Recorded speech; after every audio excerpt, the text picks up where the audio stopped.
Olá, que a graça e a paz de Cristo Jesus o Senhor esteja com você, com sua família. Eu sou Clésio Ribeiro e vamos hoje, para a glória de Deus, para mais um momento de reflexão da Palavra de Deus. Antes de mais nada, você que ainda não é inscrito nesse canal, se inscreva, tem um monte de mensagem aqui para que você possa ouvir e, assim como eu, poder crescer na graça e no conhecimento do Senhor. O texto que eu farei menção hoje está em Mateus, no capítulo 22, ao verso 33. O texto diz assim: logo depois, Jesus ordenou aos seus discípulos que subissem no barco e fossem na frente para o lado oeste do lago, enquanto ele mandava o povo embora. Depois de mandar o povo embora, Jesus subiu um monte a fim de orar sozinho. Quando chegou a noite, ele estava ali sozinho. Naquele momento, o barco já estava no meio do lago e as ondas batiam com força no barco, porque o vento que soprava era contra ele. Já de madrugada, entre as 3 e as 6 horas, Jesus foi até lá, andando em cima da água. Quando os discípulos viram Jesus andando em cima da água, ficaram apavorados e exclamaram: "É um fantasma!" e gritaram de medo. Nesse instante, Jesus disse: "Coragem, sou eu, não temam, não tenham medo." Então Pedro disse: "Senhor, se é você mesmo, mande que eu vá andando em cima da água até onde o Senhor está." "Venha", respondeu Jesus. Pedro saiu do barco e começou a andar em cima das águas, em direção a Jesus. Porém, quando sentiu a força do vento,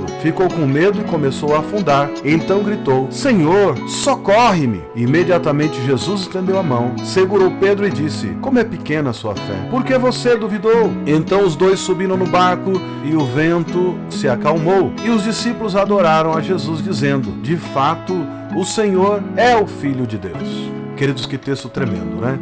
Nos faz uma menção que muitas vezes as tormentas, as dificuldades que passamos na vida, pode ser uma maneira da gente se aproximar mais de Deus e conhecer um pouco mais o poder de Deus nas nossas vidas. Às vezes a gente fica perturbado, não sabe o que está acontecendo, mas é sempre uma possibilidade de Deus se aparecer a nós e falar: "Eu estou aqui." Esse texto aqui me faz lembrar que nós podemos transformar as adversidades das nossas vidas em bênçãos, porque é nas adversidades da vida que nós podemos encontrar com aquele que nos criou, que tem propósitos nas nossas vidas e nos destinou, nos predestinou ou nos escolheu pela sua presciência para que nós fôssemos cada dia mais próximos dele.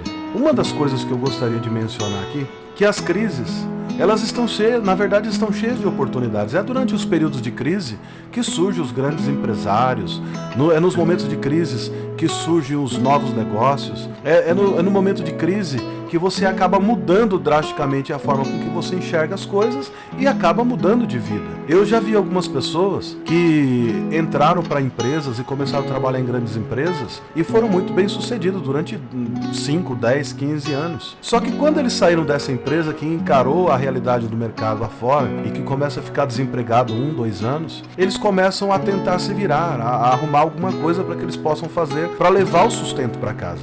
E quando vocês menos esperam, é ali que surge uma nova empresa, um grande empreendimento, com pessoas que tiveram pequenas ideias nos momentos mais difíceis da vida. E é disso que eu quero mencionar aqui. À luz da Bíblia, também teve isso. As crises estavam cheias de oportunidades para que o milagre de Deus acontecesse na vida dessas pessoas. Geralmente, as mudanças, elas sempre são vistas como adversidades, e as crises como momentos ruins, onde somos aniquilados em nossa fé. O problema nosso é que a gente tem uma visão muito curta. Quando a gente passa por algum momento de dificuldade, a gente já corre aos pés do Senhor para orar e perguntar a Deus por quê.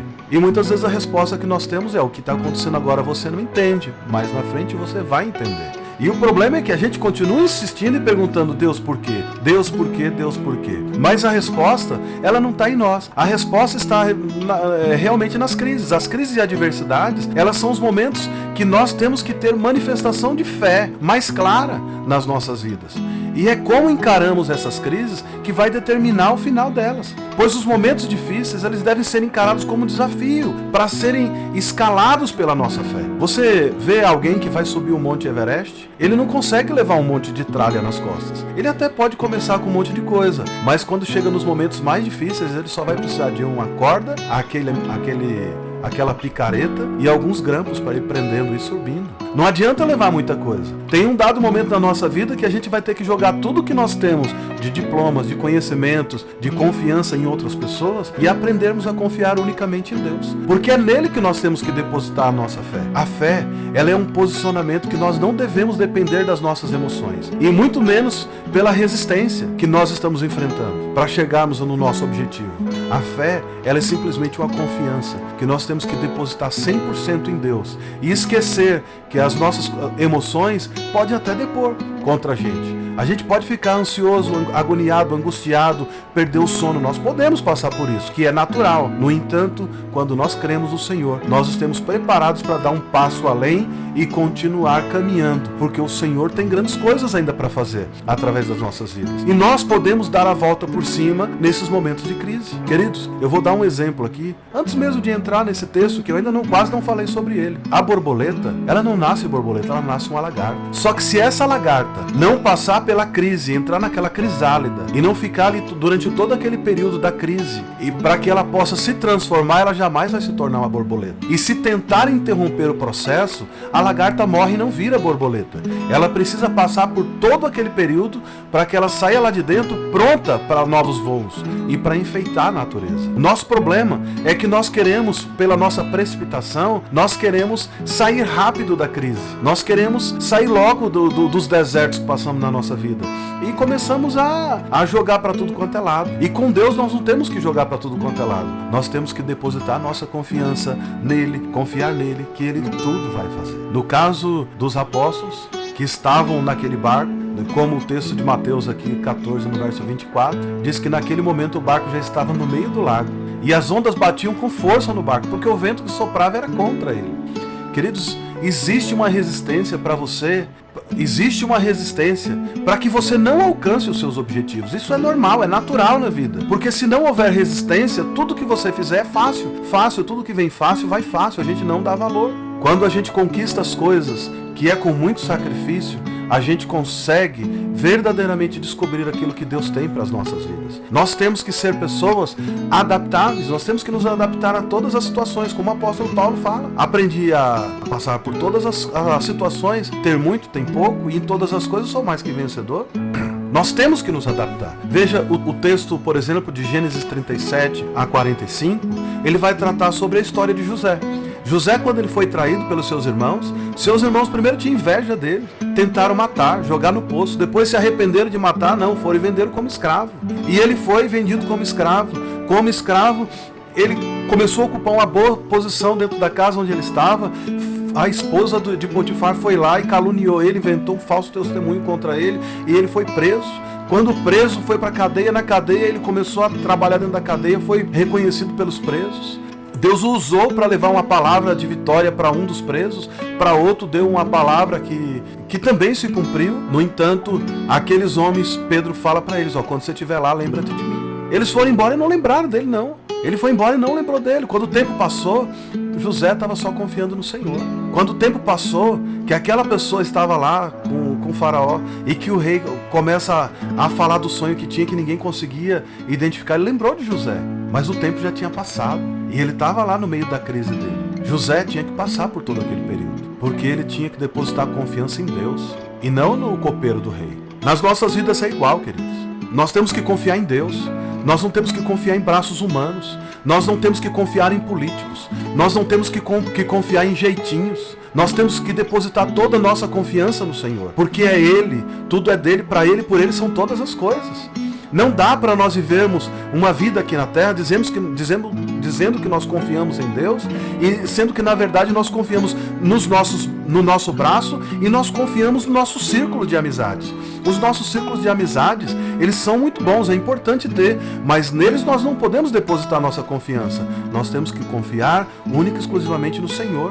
O povo de Israel, quando Jesus libertou o povo do Egito, ele teve uma terrível resistência. Aquele povo, quando sai, aquele povo já passou dificuldade para sair do Egito. O faraó não queria deixar eles sair de jeito nenhum. Depois das 10 pragas, que o faraó decide libertar eles e deixa eles irem rumo ao deserto, Faraó manda o exército ir atrás para matar. Quando chega na beira do Mar Vermelho, para um lado era a rocha, para o outro, para frente é o mar, atrás o exército de Faraó. O povo fala, Moisés vai falar com Deus, fala, não fala comigo não, fale para a água. Ordena o povo que marche, e aquele povo marchou, e Deus abriu o Mar Vermelho. Aquele povo viveu durante 40 anos no deserto, porque eles foram rebeldes. Porque se eles não tivessem sido rebeldes, porque eles experimentaram os milagres do Senhor, eles enfrentaram a resistência que teve, no momento que eles foram, Deus foi fazendo milagre, quando eles chegaram na beira da cidade, se eles tivessem escutado Josué e Caleb e não tivessem escutado os outros espias, eles não teriam ficado 40 anos no deserto, eles teriam encurtado aquilo. Mas eles foram para lá e morreram no deserto, a maior parte deles,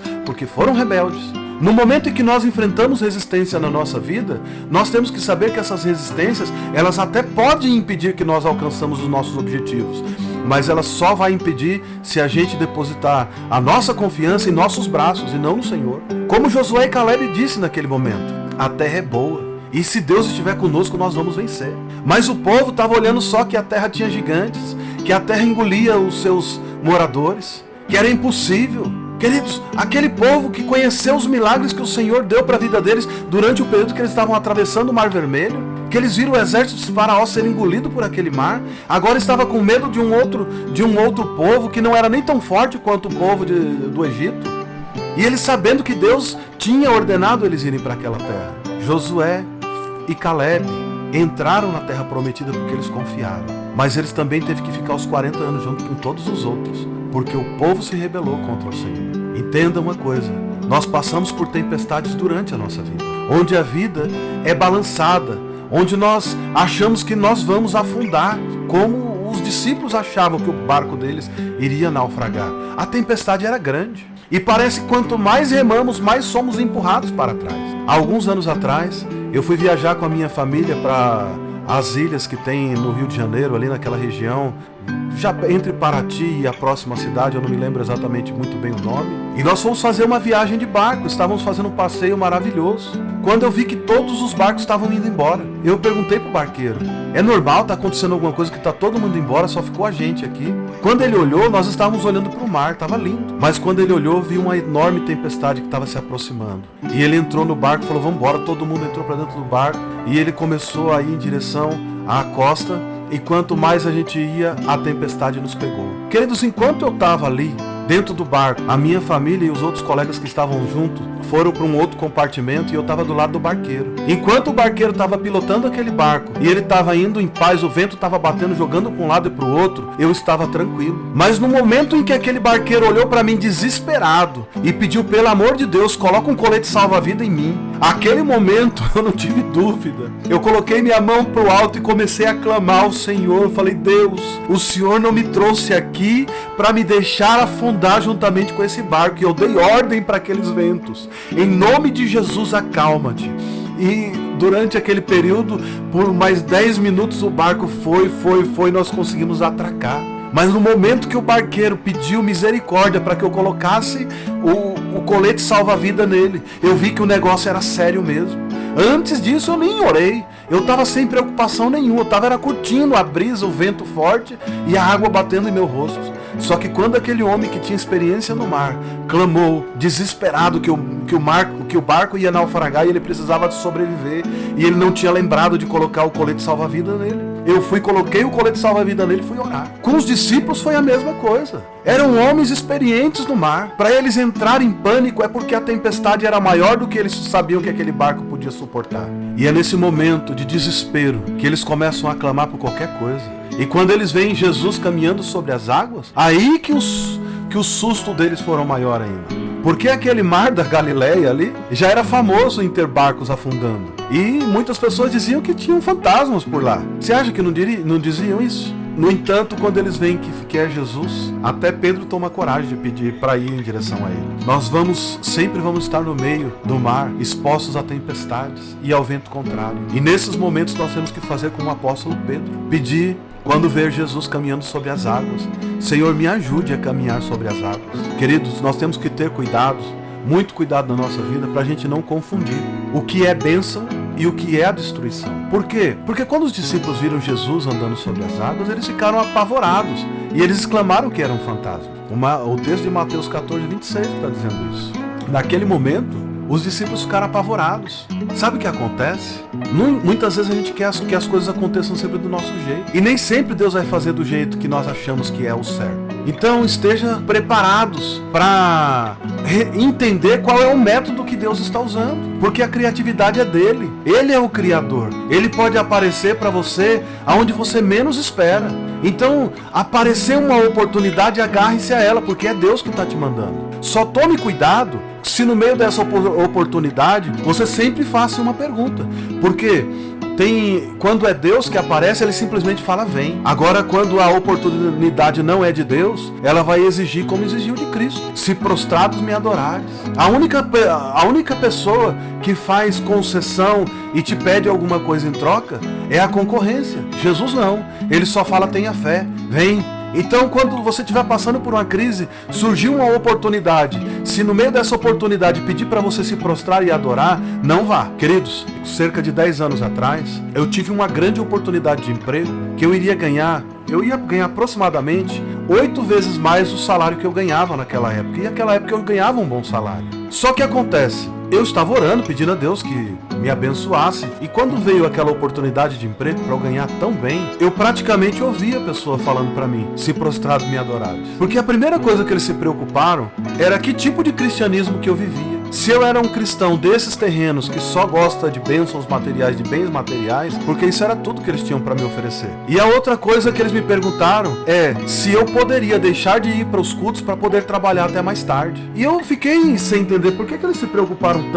tanto com o meu horário de culto. Por quê, queridos? A primeira coisa que aquele emprego ia fazer comigo era me tirar da presença, deixar de reunir com os meus irmãos. Mas eu ganharia um bom dinheiro. E eu fui orar, fui conversar com Deus e fiz propósitos com Deus. Deus, isso é da tua vontade? E o meu coração não estava em paz, eu estava angustiado. E eu ainda fiz outro propósito com Deus. Deus me manda algumas pessoas, eu quero 5 profetas que falem comigo. Todos os 5 profetas que mandou para falar comigo falou: olha, eu olho para a tua vida e vejo um caixão. Eu vejo laço de morte. Eu vejo você caído e nunca mais você vai se levantar. Queridos, naquele momento eu tive a plena convicção que aquele emprego, que me daria muito dinheiro, que teria mudado o meu status social, com certeza teria acabado com a minha vida, teria acabado com a minha família, teria acabado com o meu relacionamento com Deus. Foi por isso que eu entendi. Quando vem algumas propostas, nós temos que não fazer como os discípulos, que ficaram espantados e clamaram se era um fantasma, mas confiar em Deus, mas perguntar: Senhor, essa é a tua vontade mesmo? Ou esse é o desejo do meu coração?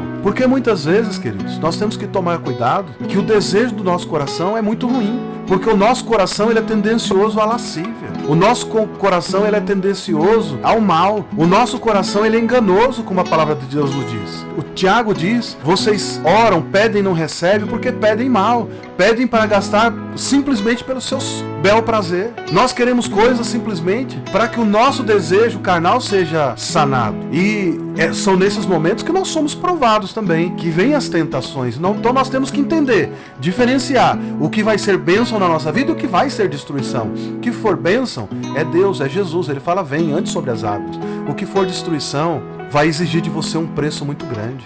E Jesus não exigiu preço nenhum nosso, não. Ele fala assim: no mundo tereis aflições, mas tem de bom ânimo, porque eu já venci o mundo. Quando eu era criança, eu via muitos cristãos dizendo: e vós também vencereis. Mentira, mentira, você não vai vencer o mundo. Cristo já venceu por você. Cristo venceu, você não vai precisar vencer. Você vai precisar, sim, pelo sacrifício de Cristo Jesus, caminhar de glória em glória, de vitória em vitória, vencer, como todas as pessoas têm que vencer, as próprias tentações carnais, os seus próprios maus desejos. Isso você vai vencer. Você não vai precisar vencer o mundo. Você vai ter que vencer você mesmo.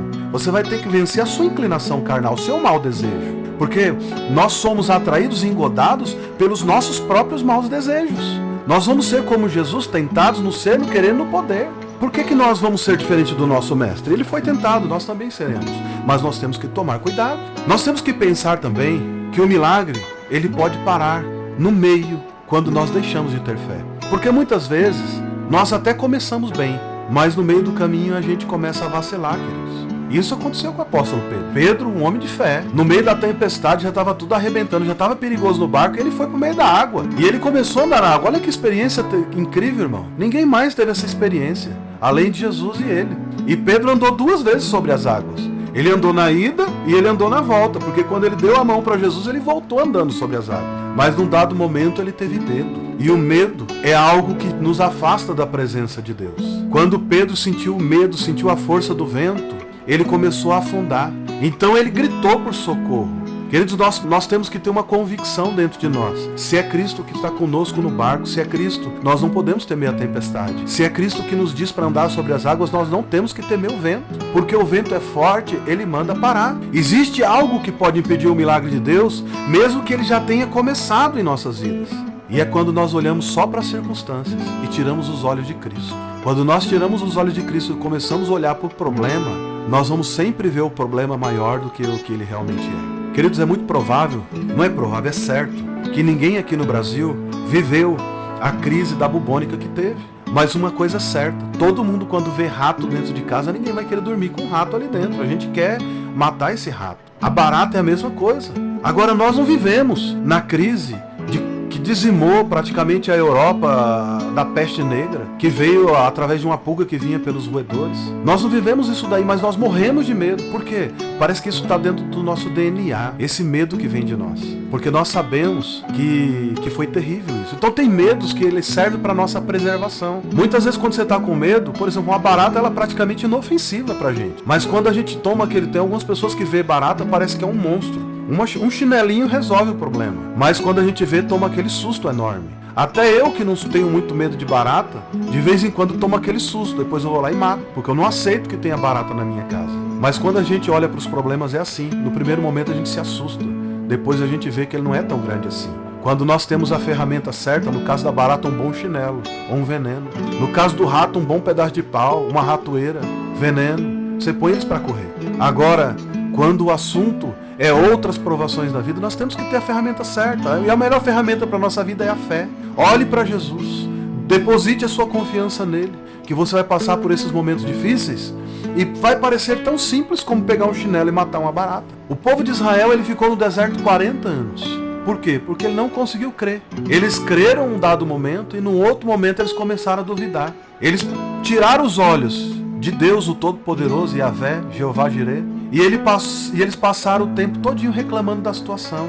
Eles foram chorar, arrancar os cabelos, rasgar a roupa, porque o povo era grande demais, era forte, eles engolem os próprios moradores da terra. Porque Moisés tirou a gente da nossa terra, lá a gente podia pelo menos, no mínimo, ser enterrado com dignidade, aqui nem isso temos. Nossos filhos vão ser entregues como escravos. Queridos, que falta de confiança num Deus que fez tudo por eles. Olhe só para nós, quantas vezes temos feito o mesmo, reclamando da situação e não declarando com a nossa boca e coração que nosso Deus é maior que a nossa tempestade. Isso implica em nunca desistir pela força e muito menos pelo tempo. Muitas vezes Deus fez uma promessa para a nossa vida, nós cremos nessa promessa, mas começa a passar o tempo e a gente começa a querer ajustar o relógio de Deus pelo nosso relógio. E pelo nosso relógio parece que nunca vai acontecer. Ah, mas já passou 10 anos, 20 anos. E daí? Com Davi foi consagrado rei ainda quando criança. E passou quantos anos? Passou 1, 2, 3, 5, 10, 20. Os anos passaram, voaram. Para José também, mais de 20 anos. Para todo mundo passou o tempo, demorou. Mas para a gente quer rapidinho. Queridos, eu tenho promessas de Deus que fez para mim no começo dos anos 90 e até hoje não se cumpriu. E eu continuo crendo. Muitas pessoas já riram de mim nessa caminhada. Eu lembro-me no ano de 2008, que Deus tinha revelado para mim que Ele me daria uma casa, um sobrado com todos os móveis dentro. E eu fui lá e contei para os irmãos da igreja que Deus ia me dar. Todo mundo riu da minha cara. Eu fui motivo de chacota para a comunidade que eu congregava inteirinha. Passei 6 meses sendo motivo de piada. Só que quando Deus me deu a minha casa, que é a que eu tô hoje, aonde eu tô gravando essa mensagem, que Deus me deu essa casa com todos os móveis dentro. Era financiada, mas foi financiada de uma forma que nem eu acreditei, porque eu não tinha condições sequer para fazer um financiamento, e Deus fez na minha medida. Uma casa que eu financiei para pagar em 25 anos, e pela honra e pela misericórdia de Deus eu consegui pagar em 5 anos. Mas os móveis estavam todos dentro, como Deus prometeu. Como usou um profeta para falar comigo, e eu criei. Muita gente riu de mim. No meio das adversidades, das pessoas rindo, eu continuei crendo. continuei crendo. Sabe por quê?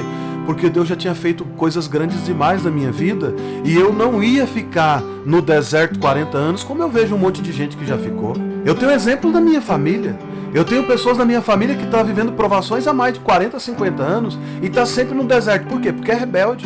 A rebeldia cobra caro. Você tem que viver de favor dos outros pro resto da vida, porque você acaba sendo incapaz de confiar no favor de Deus. Vale a pena, queridos, confiar no Senhor, porque o que Ele prometeu, Ele é fiel para cumprir. E não vai ser a força do vento, não vai ser a tempestade, não vai ser o tempo que vai fazer nos afastar da nossa fé que nós temos em Cristo Jesus, nosso Senhor.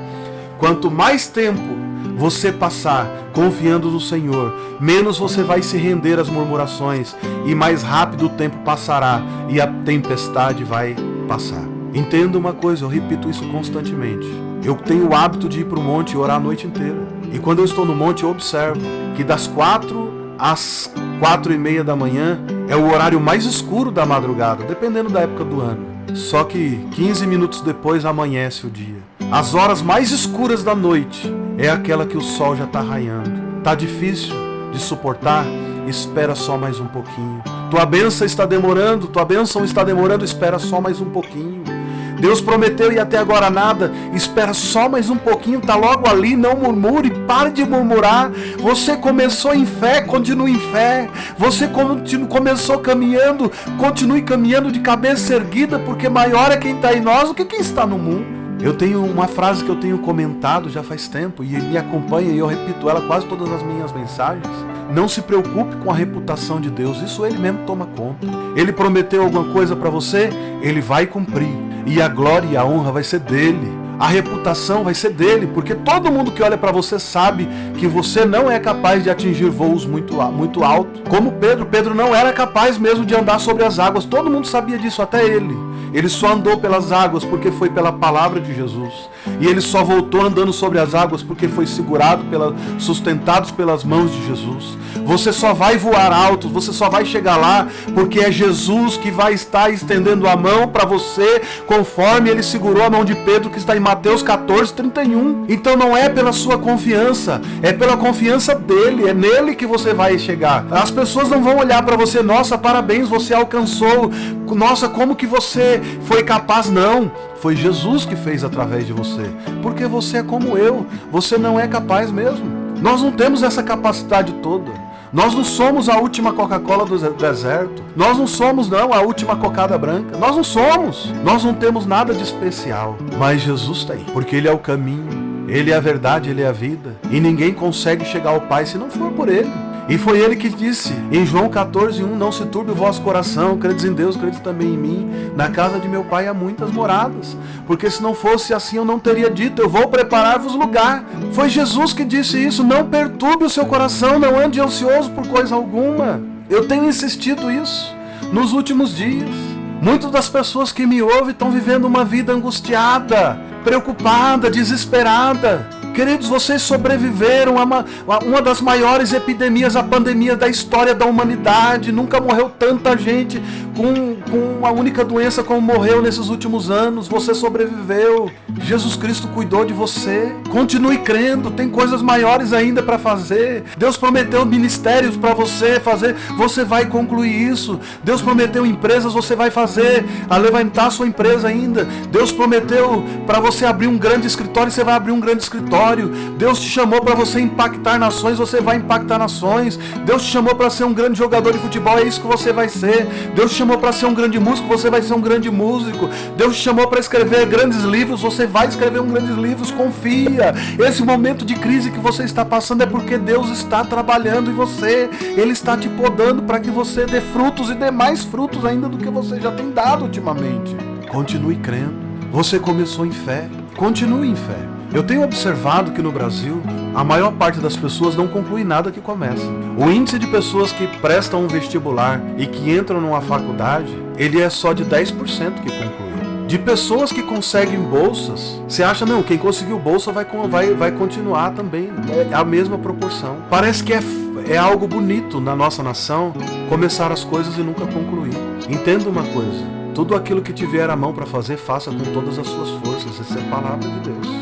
Você começou, conclua, porque há tempo para tudo. Esse tempo que você tá passando aí, não é para ficar de braço cruzado. É o tempo de aprendizado. Conclui os aprendizados. Vai caminhando, vai crescendo. E Deus vai sendo louvado na sua vida. E quando você concluir, você vai poder glorificar a Deus e saber que no meio das adversidades, você pôde transformar as suas tempestades em bênçãos, porque você depositou a sua confiança na pessoa certa. Ler Hebreus e falar a fé é o firme fundamento das coisas que não se vê, mas que sim das que se esperam, é lindo. Mas reconhecer que no meio da crise, dói pra caramba, que é difícil, a gente pensa em desistir, a gente pensa em correr, mas que a gente tem que tomar aquele fôlego e lembrar que Deus renovará nossas forças e que nós correremos, que voaremos até as alturas, nós correremos sem se cansar, sem fadigar nós iremos andar. Porque é isso, Deus vai renovar nossas forças. Mas nesse momento de crise, de ansiedade, de dificuldade, se encha da palavra de Deus, se encha do Espírito Santo, ore a cada dia, ore o tempo inteiro. Ouça a palavra de Deus, ore a palavra de Deus, não se afaste da palavra de Deus, porque é a palavra de Deus que vai servir como alimento, e reconhecer que em todas as coisas você é mais que vencedor em Cristo Jesus. Que Deus abençoe e te guarda, que Ele faça resplandecer o seu rosto sobre você, que Ele te dê a paz e que Ele tenha misericórdia de vós. Amém.